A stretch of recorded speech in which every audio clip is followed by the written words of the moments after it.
All right, so let's talk a little bit about Stuck in the Middle. You play Louie. I play Louie. Are you yes. the youngest one? No, I'm not the youngest one. Daphne's the youngest one, but I am the second to youngest one, and I have a twin, and I'm the kind of the more crazy twin, the one that comes up with the plans. And yeah. My twin Beast is the one that kind of does the plan. You know, he goes with it. He does it. Yeah. Yeah. What's something funny that you said that you remember? Like, what's your favorite line?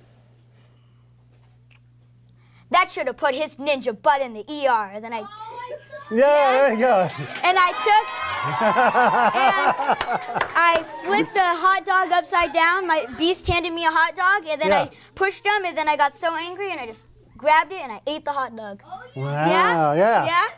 So tell us more about this whole thing. How did this whole thing start in your life? Stuck in the Middle? Yeah, because you've done other things too. You've done the OJ thing, you played Rob Kardashian, General Hospital, and so on. Well, I know I just had a dream, and I followed it, and... Was it a dream to be on Disney and do the thing where you have the wand? That was like my #1 thing. I was always like... Do you guys have that dream too? To get a wand? Disney. Yes, I just always had the dream, like, I kind of like set a goal for myself, and now I hit the goal, so now I like... What was the goal? Like in your mind, what was it? Was it, I want to be on a hit show, I want to be successful? What did you think in your mind? I wanted to be a recurring role on a Disney show and just kind of, you know, be known. Yeah. And like, it happened, and now I set that goal and I crushed the goal, and like now I don't know what to do anymore, so I'm trying to set new goals, and that's just how it happened. And was it fun working with this guy here? Yes, it was so much fun. We were always singing and dancing, and he's so nice. He has such a kind heart, and he's always doing charity. And I pay her. It's not a big deal. You still have to pay me for the swear jar. I do have to pay. We had a swear you still jar. Gotta pay that. On set, you know, if you say a bad word, you got to put $5 in the swear jar. And, unless it's the F word, you have to give $10. F word is $10. Wow. And who gets the money?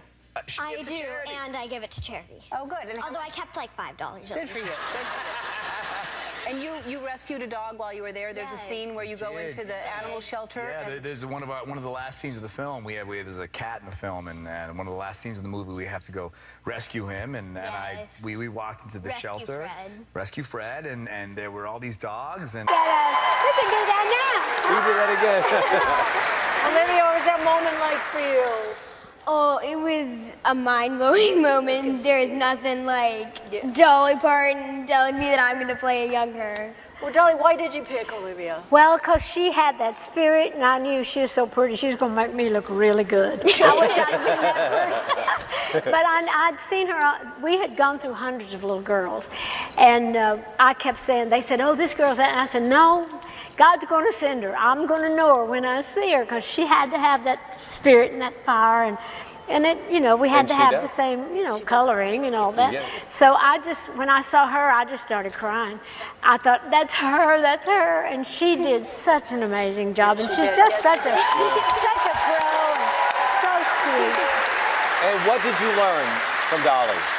I've actually learned a lot from Dolly. You have what?